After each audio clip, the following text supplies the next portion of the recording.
Agents reject well-written manuscripts every single day, and usually pretty quickly in the querying review process. So this is not a reflection of your writing, and it's not just about the craft at this point, but also very importantly about the concept. And once you understand what it is that agents are looking for in query letters, it can really help you reposition how you're presenting your book to agents and soon editors and publishing houses. So we're not first looking at your book the same way a reader is looking at your book. A reader starts your book by the paragraphs, the characters, and those first couple chapters of your novel. So this is why well-written stuff is rejected every single day, because the first thing an agent is going to look at is not just the craft, but the concept. So we're looking to see, is this book easy to pitch in one sentence? Is the concept clear and concise? Is the concept commercial?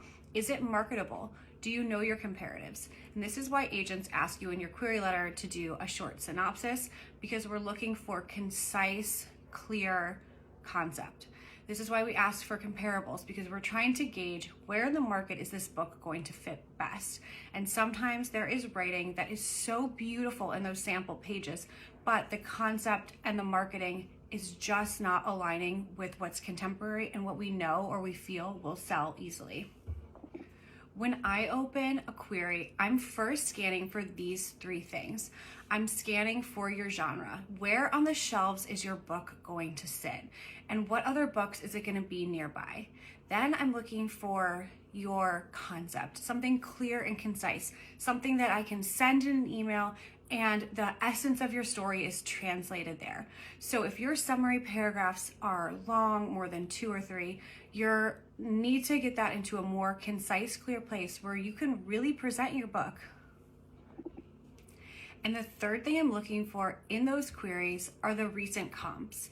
Now, comparables help to show that you understand the market, that you understand your book, and that also gives some insight into maybe themes, character arcs, journeys, and other parts of your core concept that we wouldn't know unless we're reading, but they can be translated in the comps. So if there's something in your summary that you really want to get across, but your summary is starting to feel very long, consider finding a comparable that has the same theme that you can use then later in your query letter to talk about that theme, rather than having to include it in your summary if your summary is starting to feel long-winded.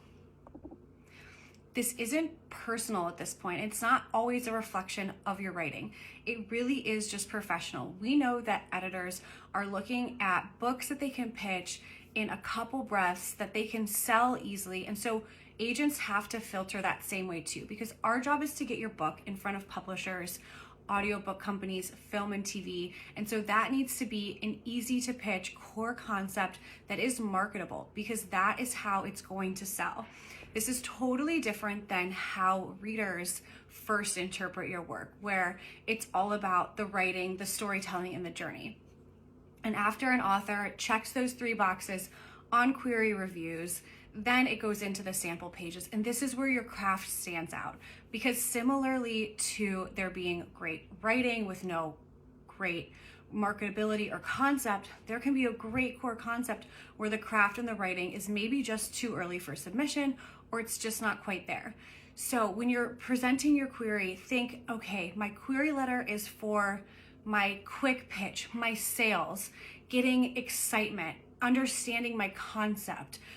Your sample pages are to show your craft and your writing, and those should be as polished and as professional as possible. And really, if you're not sure, think, is this shelf ready? Are these pages ready to be on the shelves, sent to publishers, sent to beta, ARC readers, and out in the world? And if they are, then they're ready for a query as well. Comment literary agent, and I'll send you more information on how agents like myself decide on passing, requesting fulls, more chapters on queries, and really how to strengthen your query letter so that you stand out from the crowd.